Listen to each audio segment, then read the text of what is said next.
Lead and mercury are toxic. It can cause developmental delays.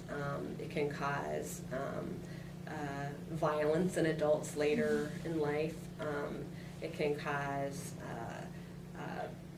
what is it? More like attention deficit disorder and those sorts of. But before we discuss the several health effects caused by lead and mercury contamination, we should first address how these two toxins enter into our water supplies.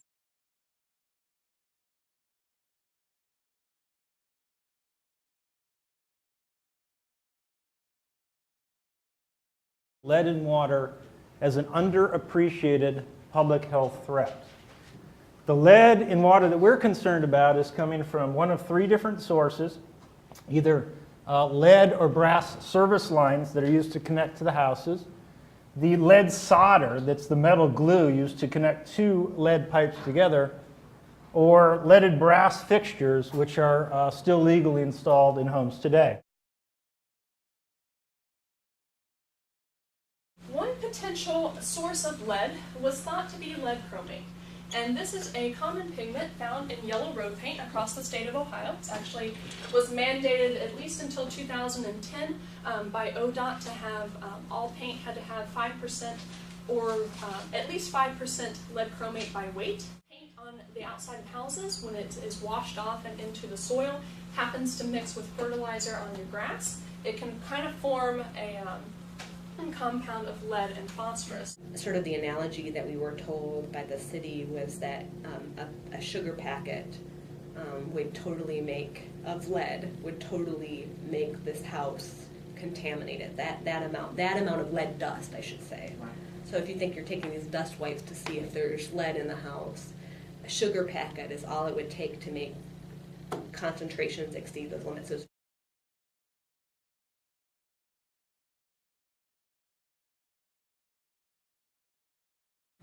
and mercury has different problems in the food chain. It bioaccumulates, whereas if something eats lead, typically the next thing that eats it might have a similar concentration, or the concentration might change a little bit or even lessen a little bit. Okay. When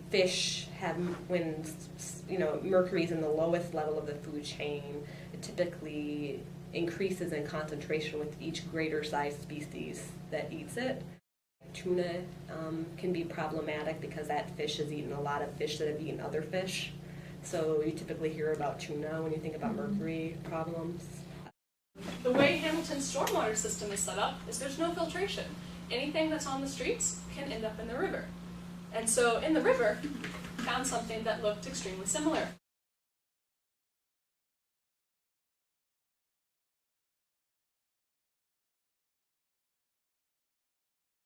Mercury is found in many rocks, including coal. When coal is burned, mercury is released into the environment.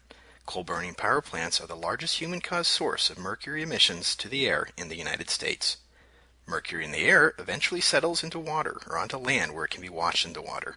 Once deposited, certain microorganisms can change it into methylmercury, a highly toxic form that builds up in fish, shellfish, and animals that eat fish. Mercury can also be a concern in indoor environments. Many water-based paints use mercury as a preservative until its use was discontinued in 1991. Any paint that contains mercury should not be used indoors. Some people may even have containers of elemental mercury in their homes left over from science projects or other sources. Mercury used in thermometers can also break and be released. Some groups even use metallic mercury in ethnic folk medicine and for religious practices, putting themselves at risk of exposure. Mercury exposure at high levels can harm the brain, heart, kidneys, lungs, and immune system of people of all ages. It has been demonstrated that high levels of methylmercury in the bloodstream of unborn babies and young children may harm the developing nervous system, making the child less able to think and learn. Facts about lead. Lead exposure can harm young children and babies even before they are born. Even children who seem healthy can have high levels of lead in their bodies. You can get lead in your body by breathing or swallowing lead dust, or by eating soil or paint chips containing lead. Removing lead-based paint improperly can increase the danger to your family.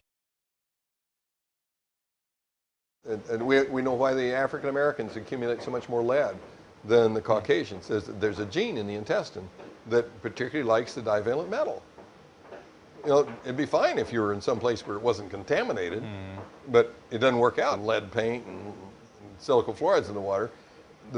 And the Hispanics have one of those genes, and the Caucasians don't have any of them. So we're more resistant to it, probably because all the babies that couldn't take lead died about 200 years ago. So, you know, we got to weed out the population. Then there are geneticists that think that that's the way to go. Oh, just kill off those weak babies that can't take that mercury and fluoride like the rest of the kids. But that's just stupid, in my opinion.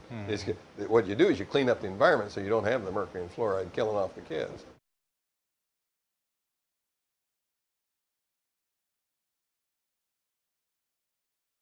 Many of you may or may not know, but EPA regulates under our environmental statutes like the Clean Water Act, like the Clean Air Act. And what that means is we ensure that our surface water, like our streams and our wetlands, our beaches right out here, are meeting the very strictest water quality standards that will protect our human health and also our wildlife health. What EPA doesn't do is to regulate bottled water. Bottled water is not regulated by EPA. EPA basically regulates drinking water. That means the tap water that comes out of the faucet at home and here in the hotel in the municipality. That has to meet hundreds of pollutant standards that EPA has.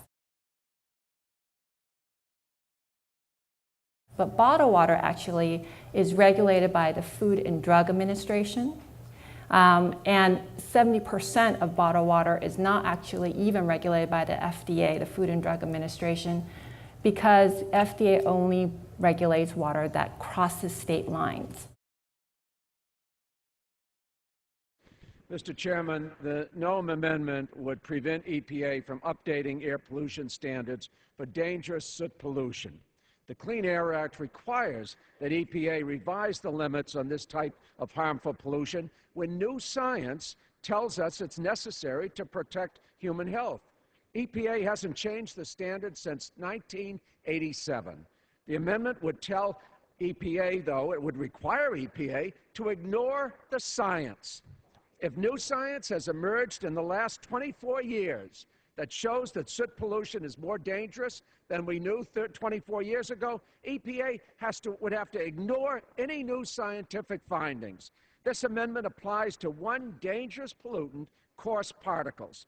They are so small that they get past the respiratory system's natural defenses and they lodge in our lungs. Scientific studies have linked these particles to a variety of serious health problems, including increased respiratory symptoms in children and premature death in people with heart and lung disease. And I will say one more time, the Clean Air Act allows us to do what it does best, make reasonable, cost-effective regulations.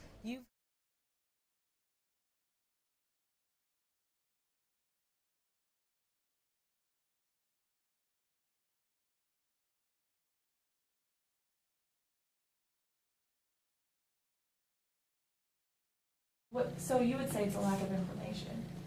Lack of information. I mean, we are lucky here we have this Lead Safe program that helps people with lower incomes afford to fix homes that have problems. So, you know, that's good, but making sure that that information gets out there. We agree with Dr. Fortner in her view on solutions to the ongoing epidemic of lead and mercury contamination. We recognize that there is a lack of awareness of this issue in the United States. Previous attempts on solving the problem focused on the improvement over the entire U.S., which was too large of a task. We feel as though to achieve reducing pollution and water supply, we need to focus our attention on individual communities. First, we need to raise awareness by going into the more affected and impoverished communities and inform them about the health effects that they could be facing. Since we believe adults are unaware and uneducated to the point where they don't care, we want to grab their attention by educating the children first because they are the most vulnerable. By providing education in the communities, we hope that they will join together and maybe even form organizations to help other communities to clean up their environment and how to properly dispose of toxins. They can easily learn how to do this by logging on to EPA.gov, which lists ways to clean up their environment, and if it also explains that if they need money, how to receive the different types of grants.